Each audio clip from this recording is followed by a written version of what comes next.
Hello everyone, welcome to yet another day in this clown decade, the decade where things are only going to get worse before they get better. And today we are looking into the wild world that is leftists, and more specifically black activists' reaction to the fact that a black woman became the Tory leader. And to make it clear right from the start, she was not my preferred candidate. Robert Jenrick was, and my idea was that if Jenrick is in, I will be pushing a reform Tory pact. Now that Kemi is leader, I am not pushing for that because I do not see her as particularly trustworthy. However, that does not mean she is completely useless. In fact, I would call her a slight net positive, because as I went through in my last video, she is very good at getting right-wing talking points into the media, especially in terms of economics. But this video is going to be much more about how basically everybody on the left wing is losing their mind about her, and typically that is a net positive thing. So one of the funnier things I found was the coping and seething from Labour Party ministers and members of Parliament. We'll start with Keir Starmer. Congratulations, Kemi Badenoch, on becoming the Conservative Party's new leader. The first black leader, capital B, of a Westminster party is a proud moment for our country. I look forward to working with you and your party in the interests of black people. Which is quite a humiliating tweet to make yet again. I know it's a point done to death with the whole feminism thing, but Labour are supposed to be the party of mad progressives, and they keep failing to even get a woman in charge, nor a minority in charge of their own party. Which, as much as us on the right might eye roll at this, yes, it's all very obvious, the problem is that with normies, they're 5-10 years behind us. It's a war of attrition on this front, and every little chip at their integrity we can get in, the better. And that's what immediately this is all showing. It's completely ruining their integrity. It's clear that leftists are complete liars. Obviously we know this. The normies need quite a bit more convincing that they are actually evil liars. They don't think that. The normies still think that they are just people with good intentions who are misled. It's not true. And that's half the point of this channel, is to point that out. David Lammy also had a tweet having to congratulate Kemi Badenoch. Your election as the first black, capital B, leader of a Westminster party is an important moment not only for Brits from black and minority ethnic backgrounds, but for our whole country. And that tweet I found slightly more interesting because we've already had an Indian Prime Minister who is from a minority ethnic background. So it seems very strange to me that David Lammy would add the minority ethnic background part into this tweet, but as I say, these people don't think. These people just have an ideology they want to implement, but unfortunately, now that they're in government, they can't make the personal attacks that they did while they were in opposition. So they have to act professional. The problem is, in trying to act professional, they say stupid things like this that don't make sense, because they don't think. Speaking of not thinking, the Tories were definitely not innocent of that charge either, because James cleverly made this tweet: male, pale, stale, Labour really need to sort themselves out, which is just completely missing the mark of how the Tories should be acting in this scenario, because James cleverly, in the interest of fairness, does say Labour's constant obsession with identity politics doesn't actually translate to action, Tories recruit and reward on merit, and the result is plain to see, which is probably not the type of thing you should be saying after the past few prime ministers have been nothing short of quite dreadful for the party's reputation. But still, if your point is that, oh, we don't care about identity politics, even if, and I understand you are making that first tweet in jest, do not make these types of tweets even in jest. It is not putting across the message that you particularly want it to. However, Labour members of Parliament outside of the Cabinet were even worse than this, with Zara Sultana, the millennial leftist and radical, tweeting, Kemi Badenoch is one of the most nasty and divisive figures in British politics, from downplaying racism to Islamophobic remarks like not all cultures are equally valid, even though that's true. I don't know why she's bringing up Islamophobic. She never pointed out Islam as being the culture that's not as equally valid, and questioning why Sadiq Khan gets a free pass for being Muslim. Her election marks a shift to the far right. I don't agree with this. I certainly think she's more to the right than Rishi Sunak, but to say she is the far right even by Zara Sultana's terms is not true. She's one of these ministers that's quite proud of the fact that she loosened rules on visas to let more immigrants in. As I say, she's not perfect, but at the end of the day, she does get right-wing talking points across as well. Things she does aren't great, that's why she wasn't my preferred leader. But there's a reason that you are seeing tweets like this, and it's because the true believers of leftism see her as a massive threat to leftism. And in my books, that's at the very least a net positive. Anyway, this was not the worst post from an MP. There were calls for Dawn Butler to be kicked out of the party after she shared a social media post accusing Kemi Badenoch of representing white supremacy in blackface. Dawn Butler shared the social media post shortly before the new Tory party leader was elected, and the Brent East MP later deleted it. Originally written by Nels Abbey, a London-based Nigerian journalist, it was titled Warning 7 Rules for Surviving a Kemi Badenoch Victory and listed handy tips for surviving the immediate surge of Badenochism, i.e. white supremacy in blackface. Now, I'm not going to go through that now, I'm going to save that for last. But you get the point.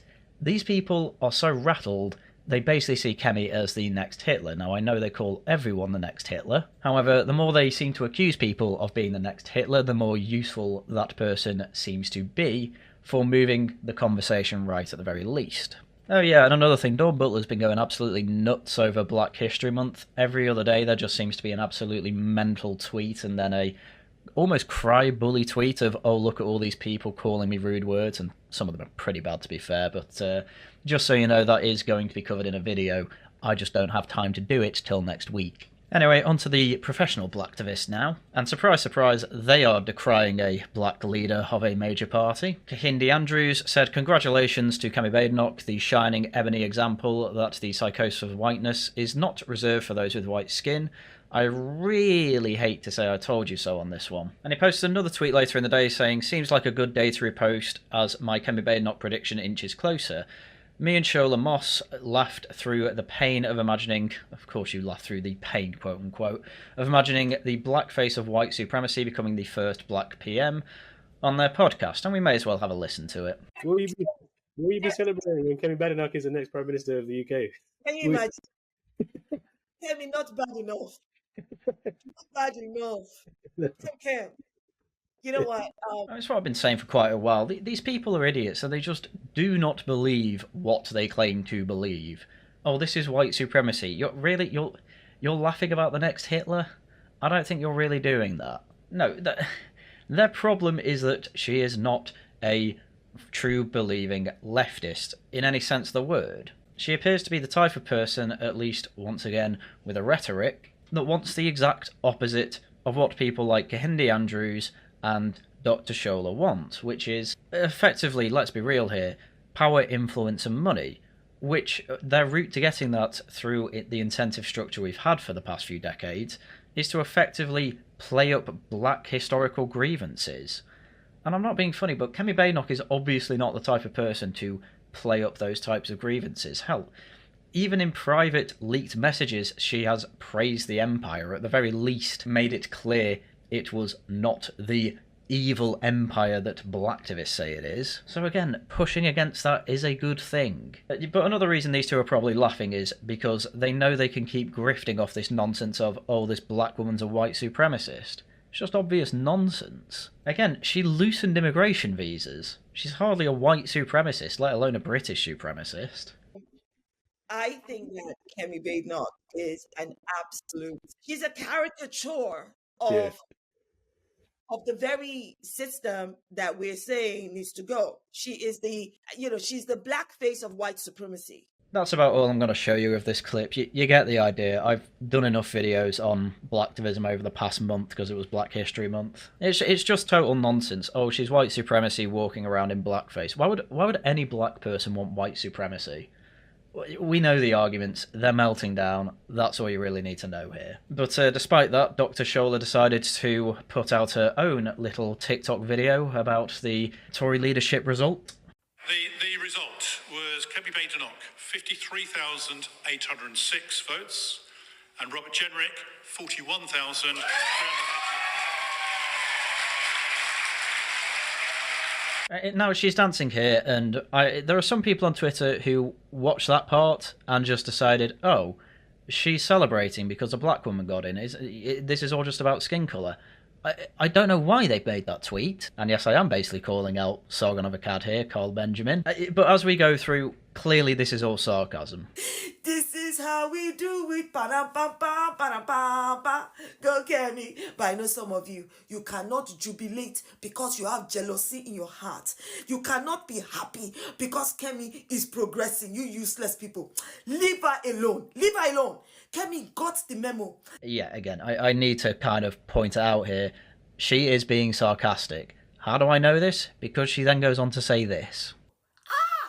She got the message.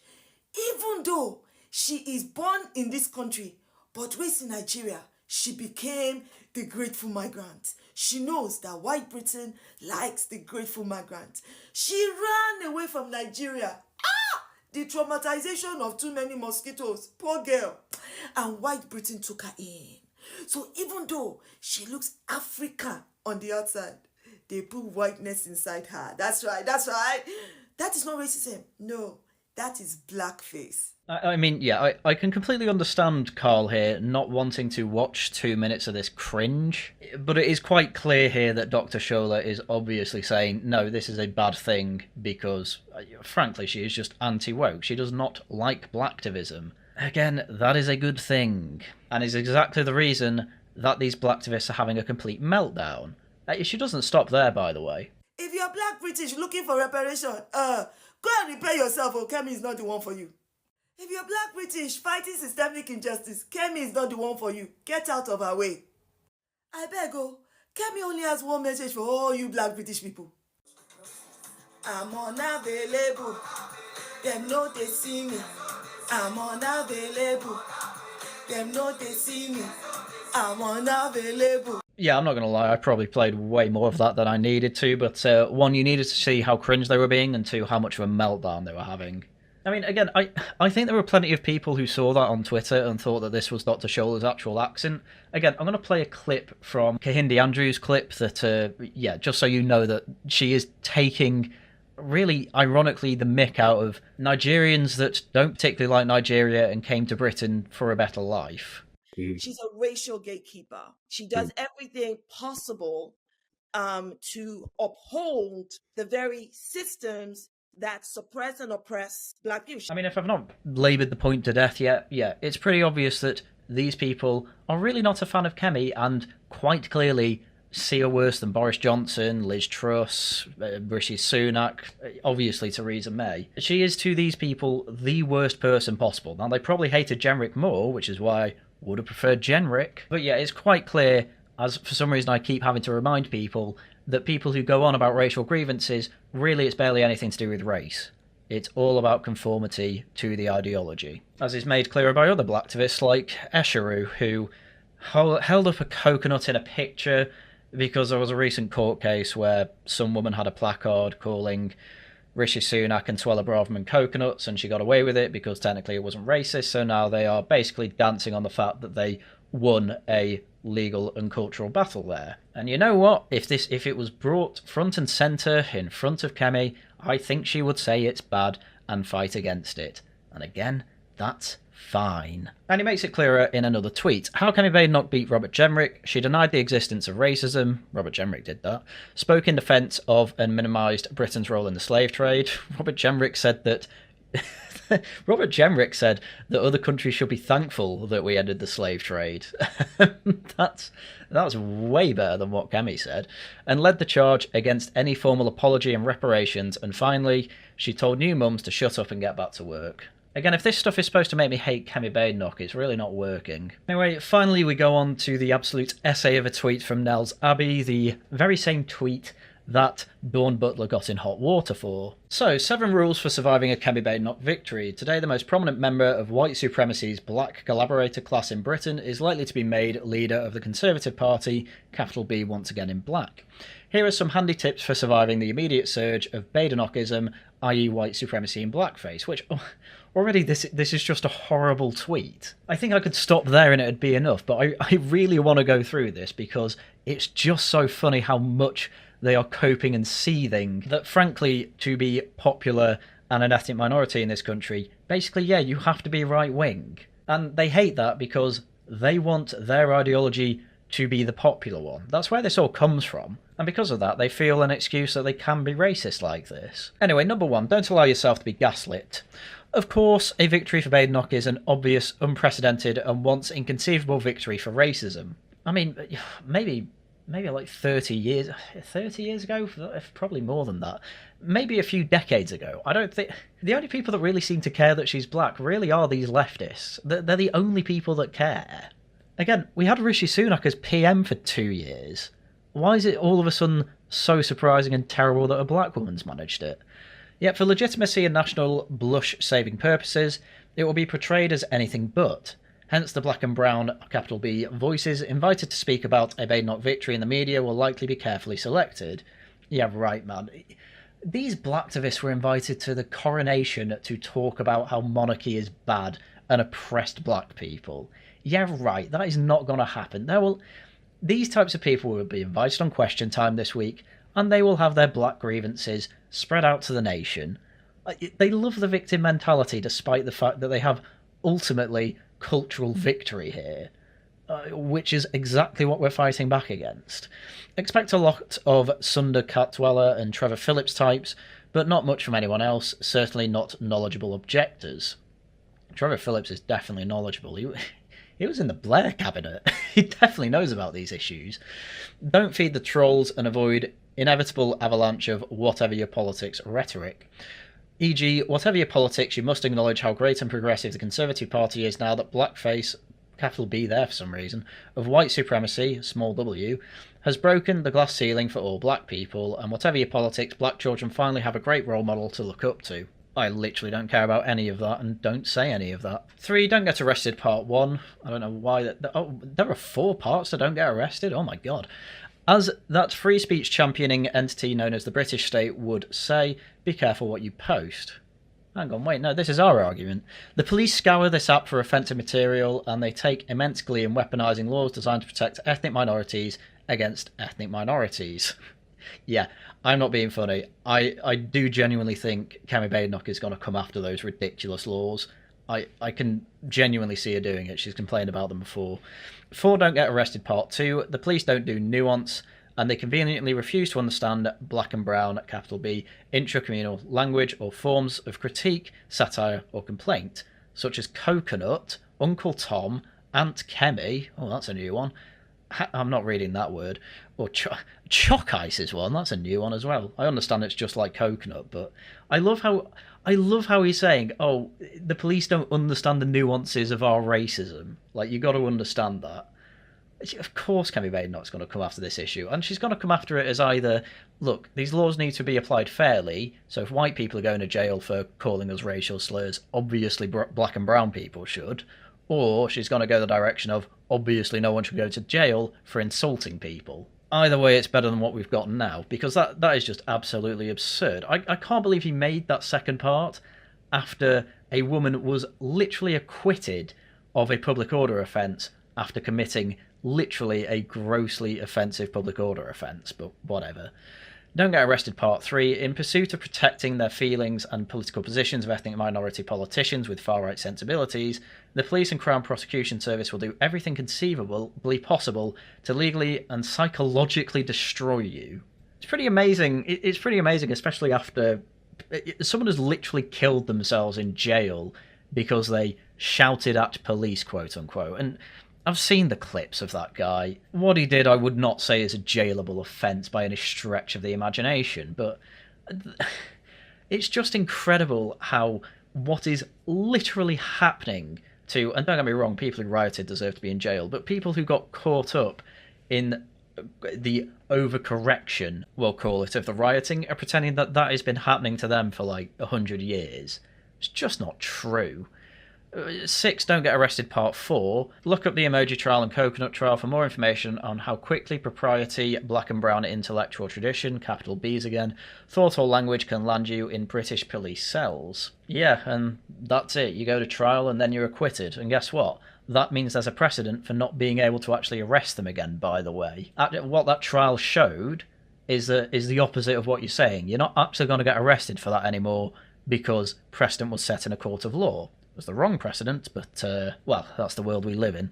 Remember white supremacy's, capital W, silver linings. They always discard their tools, always. Yes, this will be a painful and shameful period. Our various politics and very standing in Britain as British people will be seriously compromised by a Badenoch victory.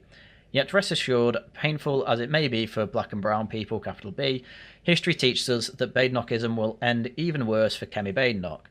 Amen, said the church. Good luck. And bear in mind this guy's a Nigerian journalist who I believe lives in Britain. But it's things like this that again make me think that Kemi Badenoch's leadership is not going to be that bad.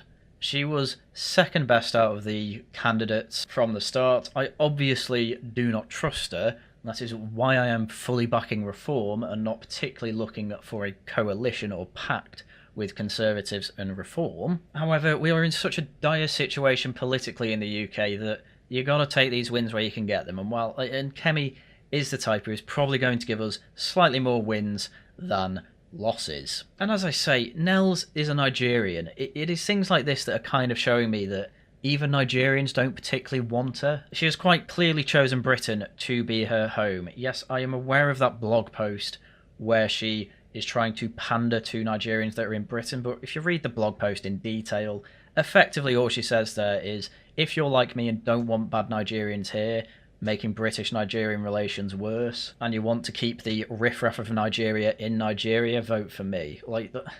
I'm not being funny, but that is actually quite a reasonable place to plant your flag when you are trying to win an election. Effectively, she just played default politics. So I'm just not going to let the perfect be the enemy of good. She's alright and is annoying all the right people. In my books, slight net positive. It's fine. I'd rather have had Gemric though. Anyway, I think with that is all I had for you for today. Naturally, this video was made in advance, so it's going to be out at some point this week, probably on Monday. And I'm afraid that there is no streams this week, apart from on Saturday when I'm back, there will be a Laughing at the Guardian, so do come along to that. Next week, on Monday, there's going to be the continuation of the Antiquity series. We are carrying on with the Peloponnesian Wars. Tuesday, it's going to be Tosh Talks. Don't know what the topic is yet, but if you want to get involved in any of that, please do join the Worcester Club Discord down below. And Dustborn will be finished whenever Tharium is back and able to stream again, because I really do want to finish that off, because I think I'm going to do more gaming streams, to be honest with you, because I've quite enjoyed them, but I'd actually like to play good games. Anyway, I have found time to actually make 2 videos this week, so you are getting a second video out on Wednesday. That's going to be about the monarchy, and how it's pretty amazing how the British monarch owns land and assets and buildings in Britain. I know it blew my mind too. But we'll be back to regular content next week. So that's everything I had for you for today. Please do subscribe, become a channel member, send super thanks and super chats. It all really helps the channel out. And once again, thank you very much for watching. And until next time, goodbye.